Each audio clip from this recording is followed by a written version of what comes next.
चाणक्य, जिनको कौटिल्य या विष्णुगुप्त भी कहते हैं, इंडियन हिस्ट्री में एक लीजेंडरी फिगर हैं। उनकी बुद्धिमत्ता और दूरदर्शिता ने उन्हें एक अद्वितीय स्थान दिलाया है।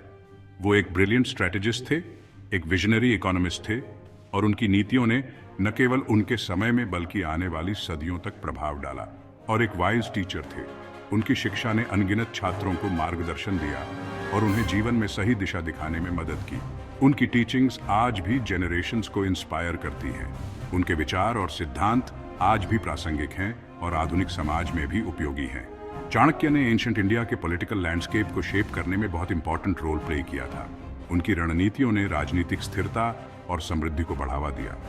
उन्हें माइटी मौर्य साम्राज्य को एस्टैब्लिश करने में उनके इंस्ट्रूमेंटल रोल के लिए सबसे ज्यादा जाना जाता है। उन्होंने चंद्रगुप्त मौर्य को सत्ता में लाने में महत्वपूर्ण भूमिका निभाई। चाणक्य की लाइफ मिस्ट्री और लेजेंड से भरी हुई है। उनकी कहानियां और किस्से आज भी लोगों के बीच चर्चा का विषय बने रहते हैं। डिटेल्ड हिस्टोरिकल रिकॉर्ड्स की कमी के बावजूद इंडिया पर उनका इम्पैक्ट अनडिनायबल है। उनकी नीतियों और विचारों ने भारतीय समाज को गहराई से प्रभावित किया। वो इंटेलेक्ट और डिटर्मिनेशन की पावर का एक टेस्टमेंट है। उनकी दृढ़ता और बुद्धिमत्ता ने उन्हें एक महान नेता और शिक्षक बनाया। चाणक्य की टीचिंग्स, जो उनकी मास्टरपीस अर्थशास्त्र में एनकैप्सुलेटेड है, आज भी रेलेवेंट है। अर्थशास्त्र न केवल एक आर्थिक ग्रंथ है, बल्कि ये राजनीति, प्रशासन और समाजशास्त्र के भी महत्वपूर्ण सिद्धांत प्रस्तुत करता है। आज भी स्कॉलर्स और स्टूडेंट्स चाणक्य की शिक्षाओं का अध्ययन करते हैं और उनसे प्रेरणा लेते हैं। उनकी विचारधारा और सिद्धांत आज भी हमारे जीवन में मार्गदर्शन का स्रोत बने हुए हैं। चाणक्य की अर्ली लाइफ के बारे में डिटेल्स बहुत कम मिलते हैं, लेकिन ऐसा माना जाता है कि उनका जन्म 4th सेंचुरी BCE में हुआ था।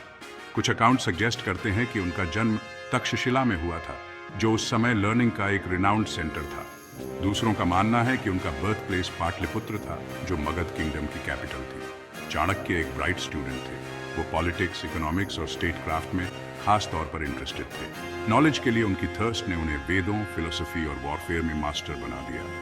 उन्होंने डिप्लोमेसी की आर्ट और पॉलिटिकल मैन्यूवरिंग की इंट्रिकेसीज सीखी। चाणक्य की लाइफ में उस समय एक ड्रामेटिक टर्न आया जब उनका सामना नंद डायनेस्टी से हुआ। नंद साम्राज्य उस समय भारत का सबसे शक्तिशाली साम्राज्य था और उनके राजा धनानंद अपनी शक्ति और संपत्ति के लिए प्रसिद्ध थे। नंद राजा धनानंद ने उनका अपमान किया और उन्हें ह्यूमिलिएट किया। चाणक्य, जो एक महान विद्वान और रणनीतिकार थे, इस अपमान को सहन नहीं कर सके। इसने चाणक्य के दिल में आग लगा दी। उन्होंने ठान लिया कि वे नंदों को उखाड़ फेंकेंगे और एक नए युग की शुरुआत करेंगे। उन्होंने बदला लेने की कसम खाई और नंदों को उखाड़ फेंकने का प्रण लिया। चाणक्य ने अपनी पूरी शक्ति और ज्ञान को इस मिशन में लगा दिया। चाणक्य को चंद्रगुप्त मौर्य के रूप में एक केपेबल प्रोटेजे मिला, जो एम्बिशन और लीडरशिप क्वालिटीज वाला एक यंग मैन था। चंद्रगुप्त एक साधारण परिवार से थे, लेकिन उनकी आंखों में एक चमक थी जो उन्हें दूसरों से अलग बनाती थी। चंद्रगुप्त की एम्बिशन और लीडरशिप क्वालिटीज ने चाणक्य को प्रभावित किया। उन्होंने चंद्रगुप्त में नंदों को हराने और एक न्यू एरा एस्टैब्लिश करने की पोटेंशियल देखी। उन्होंने चंद्रगुप्त को वॉरफेयर, पॉलिटिक्स और एडमिनिस्ट्रेशन में मेटिकुलसली ट्रेन किया। चाणक्य ने चंद्रगुप्त को न केवल एक योद्धा बनाया, बल्कि एक कुशल शासक भी। चाणक्य ने चंद्रगुप्त को वॉरफेयर, पॉलिटिक्स और एडमिनिस्ट्रेशन में मेटिकुलसली ट्रेन किया। उन्होंने चंद्रगुप्त को सिखाया कि कैसे एक राजा को अपने राज्य का प्रबंधन करना चाहिए और कैसे दुश्मनों को हराना चाहिए। उन्होंने नंद साम्राज्य को कमजोर करने के लिए अलायंसेस बनाने और उन्हें वीकन करने के लिए अपनी स्ट्रेटेजिक ब्रिलियंस का इस्तेमाल किया। चाणक्य ने विभिन्न राजाओं और नेताओं के साथ गठबंधन किया ताकि नंदों की शक्ति को कम किया जा सके। आखिरकार सालों की प्लानिंग और स्ट्रगल के बाद चाणक्य ने नंदों के डाउनफॉल को ऑर्केस्ट्रेट किया। उनकी रणनीतियों और चंद्रगुप्त की बहादुरी ने नंद साम्राज्य को ध्वस्त कर दिया। चंद्रगुप्त मौर्य थ्रोन पर बैठे और यहीं से मौर्य साम्राज्य की शुरुआत हुई। यह एक नए युग की शुरुआत थी, जहां चाणक्य और चंद्रगुप्त ने मिलकर भारत को एक महान साम्राज्य बनाया। Section 4, Master of Economics and Politics, Unveiling the Arthashastra. This ancient text, written by the brilliant scholar Chanakya, is a cornerstone of Indian literature and thought. Chanakya की मैग्नम ओपस, अर्थशास्त्र, स्टेटक्राफ्ट, इकोनॉमिक्स और मिलिट्री स्ट्रैटेजी पर एक treaties है। ये text न केवल अपने समय में बल्कि आज भी रेलेवेंट है। ये गवर्नेंस और एडमिनिस्ट्रेशन के लिए एक कॉम्प्रिहेंसिव गाइड है। इसमें रूलर्स के लिए डिटेल्ड इंस्ट्रक्शंस हैं कि कैसे एक एफिशिएंट और जस्ट गवर्नमेंट चलाना चाहिए। अर्थशास्त्र, टैक्सेशन, डिप्लोमेसी, एस्पियोनाज और वॉरफेयर के बारे में डिटेल्ड इंसाइट्स प्रदान करता है। ये टेक्स्ट बताता है कि कैसे एक राज्य को फाइनेंशियली स्टेबल और सिक्योर रखा जा सकता है। चाणक्य एक स्ट्रॉन्ग सेंट्रलाइज्ड स्टेट में बिलीव करते थे। उनका मानना था कि एक पावरफुल और यूनिफाइड स्टेट ही एक्सटर्नल थ्रेट्स का सामना कर सकता है। उन्होंने किंगडम की प्रॉस्पेरिटी के लिए लॉ एंड ऑर्डर के इंपॉर्टेंस पर जोर दिया। उनके अनुसार एक वेल रेगुलेटेड सोसाइटी ही इकोनॉमिक ग्रोथ और सोशल स्टेबिलिटी को इंश्योर कर सकती है। उन्होंने एक वेल ट्रेन्ड आर्मी और एक रोबस्ट इंटेलिजेंस नेटवर्क की वकालत की। उनका मानना था कि एक स्ट्रॉन्ग मिलिट्री और एफिशिएंट इंटेलिजेंस सिस्टम ही राज्य की सुरक्षा और स्टेबिलिटी को बनाए रख सकते हैं। अर्थशास्त्र पॉलिटिक्स के प्रति चाणक्य के प्रैग्मेटिक अप्रोच को दर्शाता है। उन्होंने प्रैक्टिकल और रियलिस्टिक स्ट्रैटेजीज को अपनाने की सलाह दी, जो रूलर्स को कॉम्प्लेक्स पॉलिटिकल सिनेरियोज में नेविगेट करने में मदद कर सकती है। उनका मानना था कि एंड्स जस्टिफाई द मीन्स, खास तौर पर जब बात स्टेट को प्रोटेक्ट करने की हो। उन्होंने रूलर्स को एडवाइज किया कि वे नेसेसरी एक्शंस लें, भले ही वे मॉरली एम्बिगुअस क्यों न हो, अगर वे स्टेट की सिक्योरिटी और प्रॉस्पेरिटी को इंश्योर करते हैं। डिप्लोमेसी और स्ट्रेटेजिक अलायंसेस पर उनकी टीचिंग्स अपने समय से बहुत आगे थी।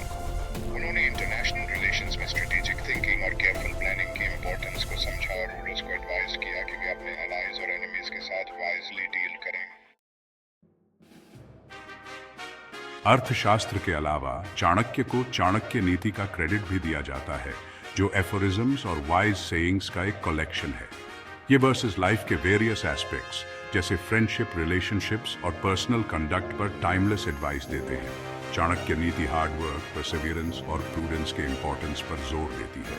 उन्होंने सेल्फ कंट्रोल की जरूरत पर जोर दिया और ग्रीड और एंगर जैसे वाइसेस के खिलाफ कॉशन किया। फ्रेंड्स वाइजली चूज करने और एनिमीज को पहचानने पर उनकी टीचिंग्स आज भी रेलेवेंट हैं।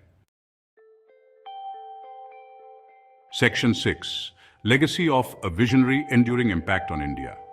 चाणक्य की लेगेसी मौर्य साम्राज्य की स्थापना से कहीं आगे जाती है। पॉलिटिकल थॉट, इकोनॉमिक्स और स्टेटक्राफ्ट में उनके कंट्रीब्यूशंस आज भी इंडिया के पॉलिटिकल और कल्चरल लैंडस्केप को इन्फ्लुएंस करते हैं।